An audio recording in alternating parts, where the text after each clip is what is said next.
If you've been doing youth ministry for any amount of time, odds are you've come across some complaints, some critiques, some feedback on your ministry that may have been helpful, but was also probably just a little bit hurtful. In this video, we're going to talk about how you handle criticism. Okay, let's be real. Handling criticism is not an easy task. You care deeply about the ministry that you've been given, right? You're called to youth ministry, you care about these students, and when someone tells you you're doing it wrong, well, it can feel like a real personal attack, if I'm being honest. And so how do you handle critique and criticism in youth ministry? How do you deal with people who come at you and have a suggestion, but really it just feels like it might be a personal attack more often than not? Hey, in this video, we're going to talk about what that looks like. The first reality is that youth pastors get complaints, right? People love to tell us what they're doing wrong. It might be a mom who's firing off an email telling us that she doesn't really appreciate that we started teaching about sex and, forgot to inform the parents that we were going to begin that particular series. And maybe she's a little bit right in that moment. It could be a dad who wants us to spend more time teaching about apologetics and less time teaching about relationships. It could be teenagers complaining about how long the lesson goes and the fact that we just teach for a really long time and they'd rather spend their time hanging out with friends. And can't we as youth pastors recognize how important it is for them to be spending time with their friends? Look, parents and youth leaders are going to disagree, right? There's going to be times when we don't see eye to eye. It could be the fact that parents just remember their own youth group experience, and the way that we're doing youth group isn't exactly the way that they remember their youth group going, and they want to make that change. It could be that they see how we do youth ministry, and that we have video games or we play upfront games up on stage, and they complain about the fact that, hey, we should be teaching the Bible a lot more rather than focusing time on playing games with our students.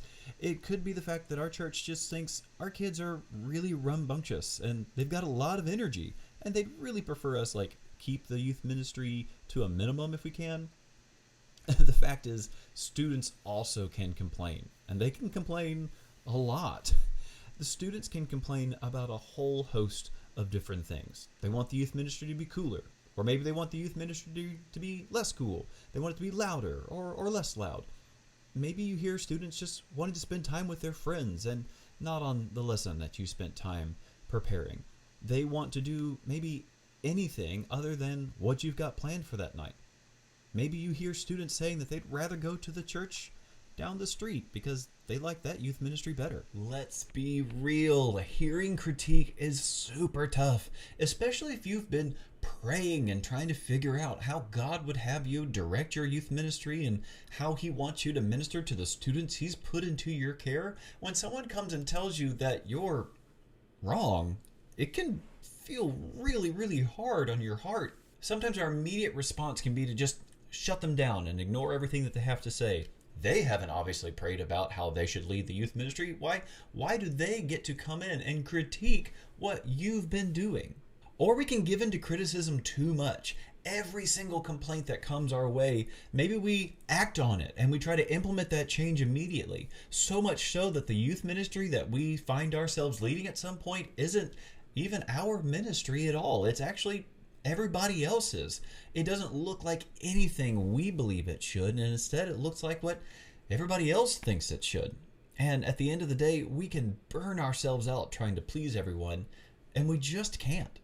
But what if we took just a second and tried to reframe what we were hearing as complaints and understand that maybe instead of receiving them as personal attacks, there's some different ways that we should really think about complaints and critiques of the youth ministry. What if complaints were an opportunity to improve? The reality is, behind every critique is a possibility that something could be better. It takes time to weed through the loud and get to the thing that you could actually improve, especially when the person who is giving you that complaint is doing so in a really passionate way or maybe in a heated confrontation, it could take us a moment to get through the volume down to the actual thing they want to talk about.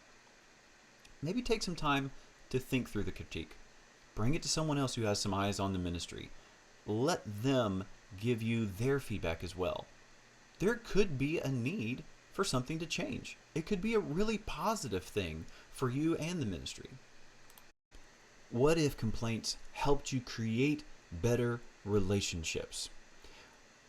The idea is that conflict between a parent and a youth pastor, or a youth leader and a youth pastor, that can be tough, but it could also be opportunity for you to grow.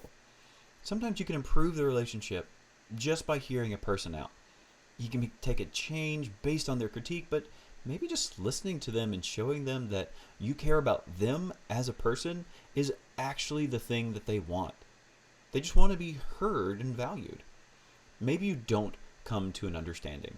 Maybe you can't find any middle ground and you can't agree on something. You can rest in knowing that you heard them out, you listened, and you validated them as a person. And they can probably understand too that you took the time to listen to them, to hear them out, and it'll be good. What if complaints gave you a chance also to connect with your students? Let's be real. Students have a lot of thoughts, and there's usually a lot of a heart behind whatever it is a student is coming to you and presenting. Maybe there's not a lot of logic behind it. That's fine. Connect with students. When they have a critique, listen to them. Hear them out. Let them know that you care about them, but you can't fill the sanctuary with jello. The students care deeply for their ministry. It is student ministry after all. It's theirs. And so we want to make sure that we use these opportunities to listen to students, to hear them, and to make sure that they know that what they have to say matters as well. Here are some tips for you on how you can potentially handle and deal with criticism and critique as it comes your way. Because the reality is, we want to win, right? We want our youth ministries and our student ministries to get better. So let's first recognize that parents care deeply. Parents care because this is ultimately about their kids, right? It's about their teenagers who they've been caring for the past 13, 14, 17 years. They've been invested in these kids since they were little. You're just now coming onto the scene. And just because a parent cares so deeply about the student ministry and their kids that they may come to you with a heated complaint doesn't mean you dismiss it. If it's not something that's a biblical issue, try to see if you can realize it's up for debate. The fact that you play games isn't in the Bible. Fun is, but hey, it's okay. And recognize too, everyone has blind spots, including youth pastors. Acknowledge that as a youth pastor, you might not see everything as clearly as you want to. And sometimes it takes an outside voice to recognize and to show it to you. A complaint might just be the thing that helps you see better. It might be something that could show you where you were falling short or where you were unable to make something happen when you could have. Don't dismiss it as soon as you hear it. Think about it. Now, wouldn't you love to make ministering to students go better at your church? Of course you would. So take every opportunity to make it better, even if the thing that starts that is a really heated complaint. And then third, take every opportunity to check your heart when you get a complaint. Regularly assess your own intentions. Realize that almost every complaint can hit close to home if it's about you and how you do your ministry. This is the thing you were called to do. When a complaint comes in, recognize you might need to take a step back and check your heart. Are you being prideful? Is it something that is keeping you from hearing a suggestion wrapped inside a really, really loud complaint? Is it possible that someone else has a good idea about how to do youth ministry? I mean, of course it is. We need to constantly check ourselves and make sure we're not building our own little kingdoms, but rather doing what God would have us to do. And remember, God often uses other people to show us where we can improve. So even if it comes in the form of a loud complaint, it might be God checking our hearts. Handling criticism can be tough, but can also be a great opportunity for you as a youth pastor to better your relationships. It can be a chance for you to really listen to people who might be hurting or want to feel heard and listened to. It can be a great opportunity for you to pastor the people you've been put in charge of as a youth pastor.